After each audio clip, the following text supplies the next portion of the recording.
40일이 넘도록 멈춰서 있는 국회 정상화를 위해서 여야는 주말과 휴일에도 협상을 이어갔습니다. 이런 가운데 각 당의 움직임도 바쁜데요. 전당대회를 앞두고 있는 민주당은 당권에 도전할 인사들의 윤곽이 서서히 드러나고 있습니다. 자유한국당은 비상대책위원장 공모를 마무리하고 비대위 구성에 박차를 가하고 있습니다. 전국 현안을 명지대 김형준 교수, 한국외대 유홍화 교수와 짚어보겠습니다. 어서 오십시오. 자, 두 분 어서 오십시오.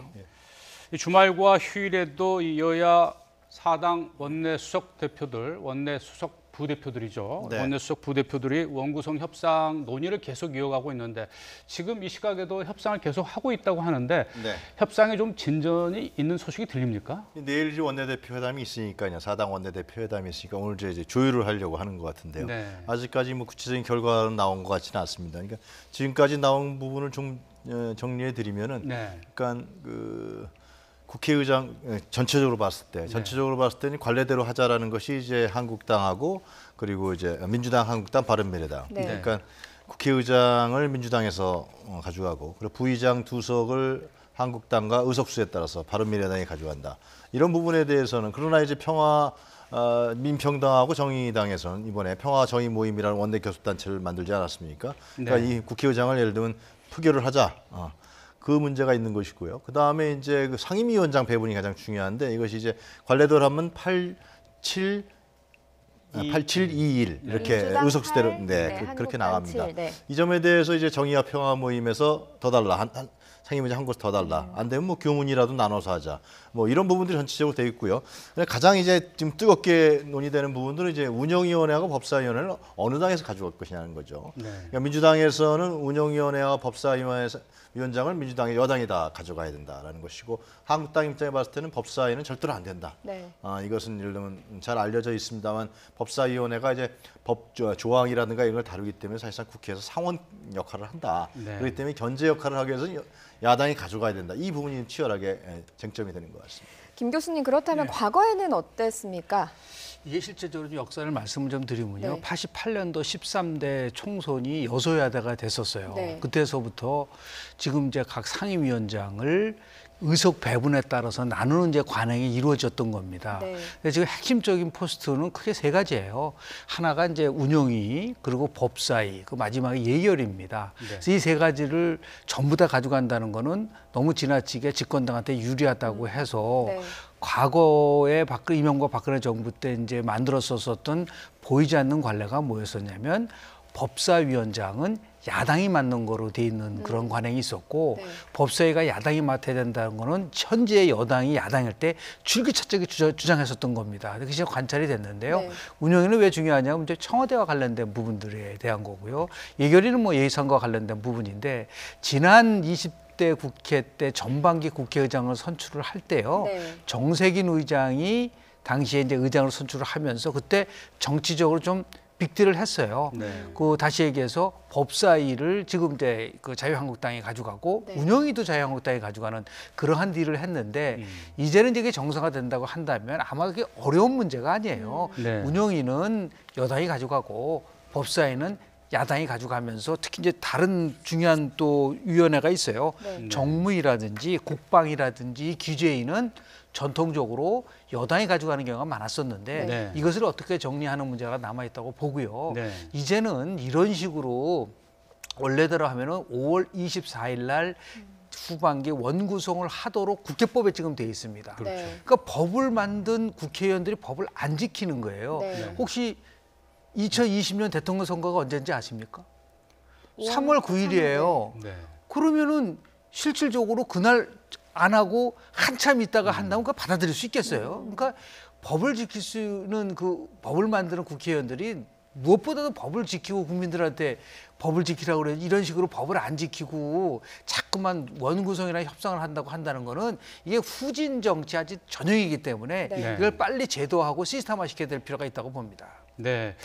지금 방금 말씀해 주셨는데 결국 법사위원회하고 운영위원회를 누가 가져갈 거냐가 가장 큰 쟁점인 것 같은데, 바른미래당의 김관영 수석 원내 부대표가 뭐 운영위원회는 여당이 가져가는 쪽으로 또 네. 사법법사위원회는 한국당에서 가져가는 쪽으로 좀 이렇게 협상이 되어가는 것 같다 이런 발언을 했는데 민주당에서 강력하게 또 거기에 반박을 하지 않았습니까? 그렇습니다. 그 측면은 두 가지죠. 그러니까 네. 지금 법사위 운영위원회 부분을 이제 민주당이 다 가져가겠다는 주장에 대해서 그렇다면 한국당은 안 되겠다. 법사위는. 그 이유는 네. 민주당에서 내건 이유는 이제 각종 개혁 입법을 추진해 나가야 되는데 이제 야당인 한국당이 계속해서 발목을 잡을 것이 아니냐. 그렇다 그러면 문재인 정부의 어떤 가시적인 개혁 정책이 성과로 국회에서 입법화되면서 성과로 나타나는데 상당한 장애 요인이 될 것이다. 네. 한국당이 그것을 계속해서 방해할 것이다. 이런 정치적 판단하에서 법사위도 가져가야 된다고 주장을 했단 말이죠. 네. 그게 안 되면은 한국당 아닌 다른 당, 미래당이라든가 아니면 뭐 정의와 평화 모임이라든가 이런 쪽으로도 가능하다는 식의 뉘앙스들이 계속 나왔었단 말이죠. 이런 부분이 있었는데 지금 오늘 바른미래당의 네, 김관영 원내대표가 결국은 운영위원은 민주당, 법사위는 한국당 이렇게 가르마를 타버렸단 말이죠. 네. 이게. 그러니까 민주당 입장에 봤을 때는 그런 히든 카드가 있었는데 이런 부분들이 이제 미래당에서 이렇게 얘기해 버리니까 미래당이 한국당하고 또 뭐 뒷얘기한 거 아니냐 이런 이제 비난도 나오는 것인데요. 결국 바른미래당 김관영 의원은 우리가 앞으로 하반기 국회에서도 캐스팅 보드를 하겠다. 뭐 그런 이제 정치적인 워딩이라도 볼 수 있는데요. 미래당이 저렇게 나오면 아무래도 좀 또 한국당이 법사위원회를 절대로 양보하지 않겠다. 네. 이렇게 되면은 내일 이제 원내대표 이제 협상이 있겠지만은 네. 기존의 민주당이 생각했던 부분도 조금 차질이 있을 수밖에 없지 않냐 생각이 드네요. 네, 제가 관련해서요 김 교수께 네네. 조금 질문드리면 제가 앞서 바른미래당 김관영 원내수석 부대표라는 원내대표가 맞고요. 7월 17일이 재원절 아닙니까? 그렇습니다. 그런데 재원절 기념식에 지금처럼 원구성 협상이 제대로 안 돼가지고 국회의장도 하반기 국회의장도 손출 못하고 이렇게 돼서 될 가능성은 없겠죠? 없겠죠. 왜냐 그거는 올해가 70주년이거든요. 네. 재헌국회 70주년을 맞이하고 있는데 그것을 무시한 상태에서 국회의장 없는 국회를 국회의원들 스스로가 만들어낸다는 거는 국회의원들 전부 다 사표 쓰고 국민들 앞에 사죄해야 되죠. 그러니까 예를 들어서 아주 특이한 사항이 아니에도 불구하고 대통령 없는 정부가 있을 수 없는 거와 마찬가지로 네. 국회의장을 빨리 선출하고 제가 조금 전에 말씀드린 것처럼 원구성을 법에 정한 대로 하면은 되는 것인데 그렇게 못했고요. 문제는 뭐냐면 그렇게 원구성하고 공존하면서 특활비는 꼬박꼬박 받았으니까 네. 국민들 입장에서도 화가 나는 부분들이 이런 국민 완전 무시하는 거예요. 이러한 추태를 이제 더 이상 보여서는 안 된다는 의미에서 저는 빨리 네. 다음 주부터는 이제 원구성을 하고 이 국회를 정상화하는 그래서 민생개혁 입법이라는 걸 포함해서 지금 경제가 굉장히 어렵거든요. 경제 살리기 국회를 빨리 저는 돌아서야 된다고 저는 봅니다. 네. 그 교섭단체가 사당이지 않습니까? 네. 그렇다 보니까 조금 더 복잡하다는 이야기도 나오거든요. 그렇습니다. 그러니까 뭐 양당일 경우에는 어떻게 보면 간단해요. 근데 네. 지금 특히 이제 3당도 아니라 4당으로 늘어났기 때문에 지금 말씀하신 대로 상임위원장 배분에 있어서 네. 그러니까 지금 정의와 평화 모임이 특히 한 석을 더 달라 상임위원장. 그래서 이 문제 관련해서 좀 전에 말씀드렸습니다만 이제 여당 쪽에서는 교문위원회를 그럼 나눠서 하자 이런 얘기 했는데 그렇다면 국민들 입장에 봤을 때는 사실상 나눌 필요도 있습니다. 제가 보기에는 상당히 네. 많은 산하단체를 갖고 있기 때문에 나눌 필요가 있지만 국민들 입장에 봤을 때는 당신네들 그냥 위원장 하나 더 얻으려고 하느냐 이런 네. 비난에 직면할 수 있기 때문에 그 문제는 좀 지켜봐야 될 것 같아요. 네. 이 원구성 협상 하루빨리 좀 타결이 되기를 바라고요. 이제 다음 이슈를 좀 짚어보겠습니다. 민주당 전당대회 이제 얼마 남지 않았는데요. 8월 25일 날 전당대회를 합니다. 이 친문 계열을 중심으로 한 어떠한 이제 단일화 움직임이 상당히 변수가 되고 있는데 그리고 서서히 이제 당권에 도전할 후보들의 이제 윤곽도 드러나고 있습니다. 네. 이 교통 정리하는 것도 어떻게 쉬울까요? 어려울까요? 저는 뭐 핵심적으로 이해찬 의원이 결심을 하면 쉽게 될 거라고 저는 봅니다. 네. 근데 지금 크게 특성상 세 종류예요. 앞으로 나올 우리 지금 더불어민주당의 당 대표는 첫 번째는 친문 관리형으로 갈 거냐, 네. 아니면 대권형으로 갈 거냐, 네. 세 번째가 비문 통합형으로 갈 거냐 이렇게 됐는데 각 유형마다 아주 굉장히 상징적 인물들이 있어요. 그러니까 네. 친문은 뭐 누가 보더라도 지금 친문 좌장 역할을 하고 있는 이해찬 의원이 굉장히 네. 부각이 되고 네. 그리고 대권형은 지금 김부겸 장관 행정안전부 김교부 장관이 네. 굉장히 지금 부상이 그래픽 화면에는 아직 나오고 있지 없지만요. 않습니까? 그리고 이제 결국은 이제 비문 통합계는 박영선 의원이 또 이제 그게 상징적 인물이 돼서 네. 근데 문제는 지금 보신 것 같이 친문을 표방하신 분들이 굉장히 많아요. 그래서 네. 저걸 어떻게 줘요? 근데 이해찬 의원 같은 경우는 내가 지금 다른 사람과 같이 경쟁을 한다는 거는 있을 수 없다고 생각을 하는 거죠. 그러니까 네. 추대를 해주면 가겠지만, 근데 저는 아직 굉장히 미묘한 게 그 네. 정치 과정을 굉장히 그 집중적으로 이렇게 분석을 해보면 이런 것 같아요. 이해찬 의원 같은 경우는 김부겸 장관이 나오면 나는 안 나오겠다. 그러나 김부겸 장관이 안 나오면 내가 친문의 대표로 나가겠다. 그러한 뉘앙스가 좀 깔려 있는 것 같아요. 네. 그러니까 이제 그 더불어서 굉장히 김부겸 장관이 어떤 행보를 취하냐 하는데 최근에 말실수를 해가지고 그렇죠. 네. 마치 자기가 나오는 것은 문재인 대통령의 명령을 받아서 나가는 것 같은 이런 인상을 주는 그런 메시지를 했는데, 물론 이제 본인이 그건 전혀 그런 뜻은 아니고 네. 지금 뭐 대통령이 어떠한 말씀도 안 하셨는데 자기가 나온다는 것 자체도 있을 수가 없기 때문에 예의를 갖춘 차원에서 얘기한 것이지 뭐 꼼수를 부리고 그런 차원은 아니라고 봅니다. 그러니까 자연스럽게 친문에서는 이제 이해찬 의원의 어떠한 액션을 취하느냐에 따라서 달라질 것이라고 좀 보는데요.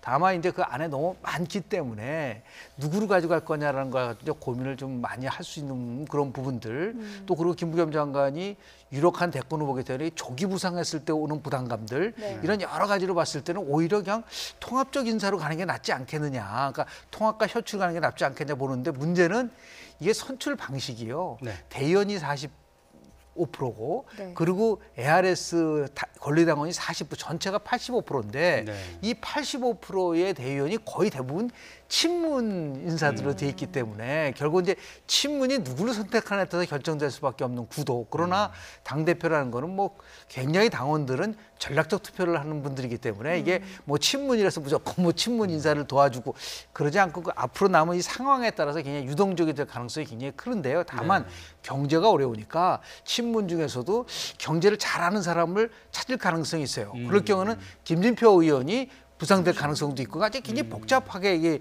방정식이 좀 전개되고 있다라고 좀 볼 수 있습니다. 네. 네, 자유한국당의 경우에는 아직도 내용을 좀 겪고 있습니다. 비대위원장 공모가 오늘 모집이 마감이 됐죠. 그렇습니다. 지금 이제 근데 저는 이제 공모한다는 건 좀 그래요. 네. 비대위원장을 공모하는 사례는 처음 보는 것 같기도 한데요. 하여튼 네. 비대위원장은 그 당의 어떤 지금 한국당 같은 경우에 체질이라든가 네. 이런 부분들을 완전히 바꾸기 위한, 그래서 거기에 적절한 인물을 예를 들면 찾아가서 정권을 주고 이렇게 하면서 좀 설득해서 모셔하는 케이스가 되는 거 아니겠습니까? 네. 근데 공모해서 한다 그러니까요. 그래서 뭐 여러 가지 죄송합니다. 네. 여러분의 인물이 하여튼 거론되는 것 같은데요. 네. 예. 근데 그 뭐 이국종 교수까지 나왔던 거 아닙니까? 네. 그래서 외과 수술 의사로서 아주 국민적인 신임 받는 분이지만은 이 한국당 같이 이제 체질과 정당과 정치를 완전히 바꿔야 되는 부분에서 적절하냐 이런 부분에서 의문이 갈 수밖에 없는 것이고요. 또 이국종 교수도 뭐 그 문제에 대해서 거절을 했기 때문에 그래서 실제로 나오는 얘기는 하여튼 YTN 뉴스에서 나왔습니다만 이제 김병준 국민대 명예교수 네. 전 이제 참여정부 때 그러니까 총리. 네. 청와대에서 역할을 했던 네. 분이죠. 그래서 그분이 지금 이제 그나마 유보하는 상태니까 네. 가야 되는 거 아니냐. 뭐 그런 여론도 있는 것 같습니다. 예. 김영준 교수께서는 어떻게 보세요? 지금 비대위 후보들, 비대위원장 후보도 공모까지 했는데요. 자유한국당 비대위원장 어떤 사람이 또 어떤 방식으로 이렇게 되는 것, 선임되는 것이 적절하다고 보십니까? 말씀드리기 전에 2011년 11월 달에 박근혜 비대위 체제가 등장을 했었습니다. 네. 그리고 2016년 1월 달에 김종인 비대위 체제, 이 두 비대위 체제가 성공한 모델이에요.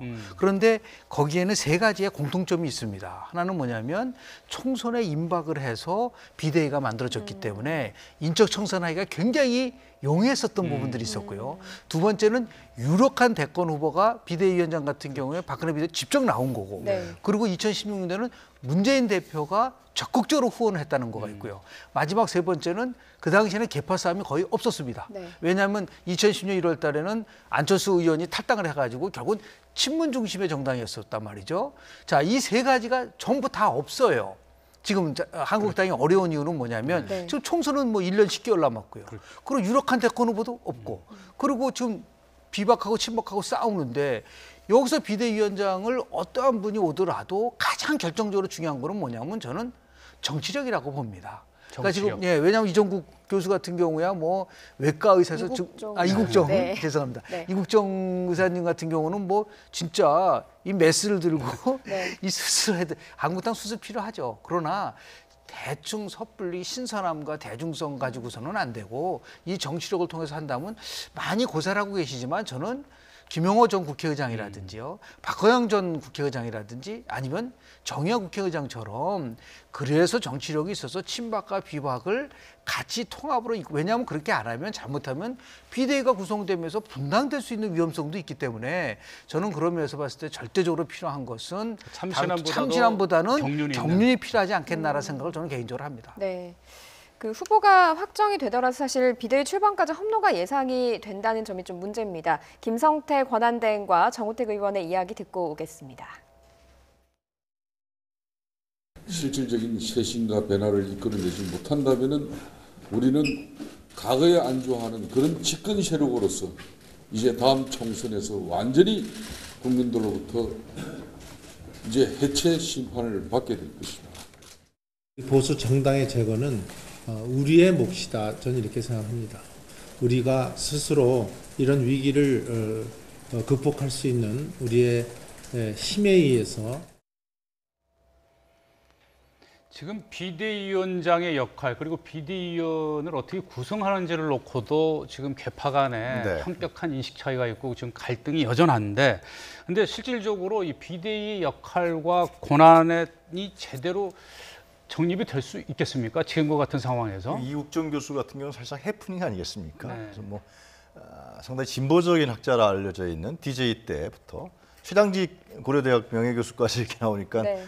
실소를 금치 못했다는 거 아닙니까? 또 황교안 전 총리에다 이정미 예. 전 헌재 예. 재판관까지 나왔으니까. 또뭐 유시민 전 장관까지 얘기 나오고 네.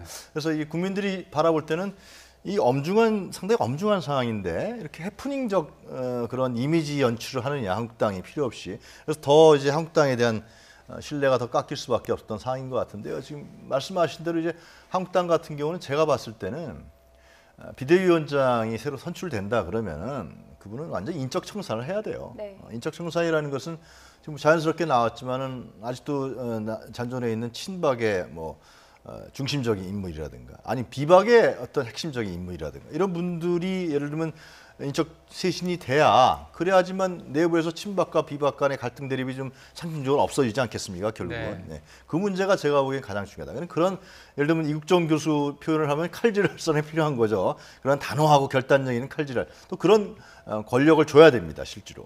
그 다음에는 두 번째로는 이제 그 당협위원장 문제인데요. 당협위원장들이 이제 스스로 다 사퇴를 해야죠.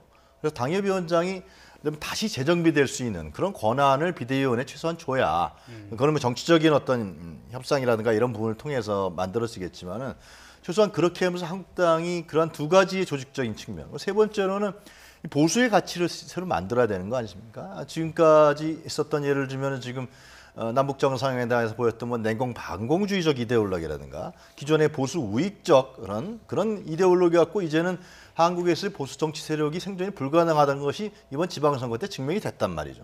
그럼 새로운 보수 가치를 창출할 수 있는 인물이 돼야 된다는 것입니다. 만약 그런 부분들이 이번에 비대위원회 구성에서 한국당이 제시하지 못한다 그러면 저는 차기 총선이라든가 이후에 한국당의 험로는 심각할 수밖에 없다. 진짜 분당이라든가 이런 얘기가 내부에서 나옵니다만은 그런 부분들 속에서 정비를 해서 내년에 전당대회를 한다든가 이런 식으로 해서 공천도 좀 다른 방식으로 하고요. 기존과 달리. 근데 이런 부분들을 하는 것이 제가 보기 때문에 상당히 국민의 요구이고 상당히 합리적인 것일 것 같은데 한국당은 지금 이제 이런 비대위원장 임명에 있어서 해프닝을 벌이니까 네. 국민들 입장에서 봤을 때는 상당히 기대하기가 현재까지는 좀 쉽지 않은 상황인 것 같아요. 네. 네. 네, 국회 원구성 협상 상황과 민주당과 한국당 상황까지 짚어봤습니다. 명지대 김영준 교수, 한국외대 유용화 교수와 함께했습니다. 고맙습니다. 네, 고맙습니다.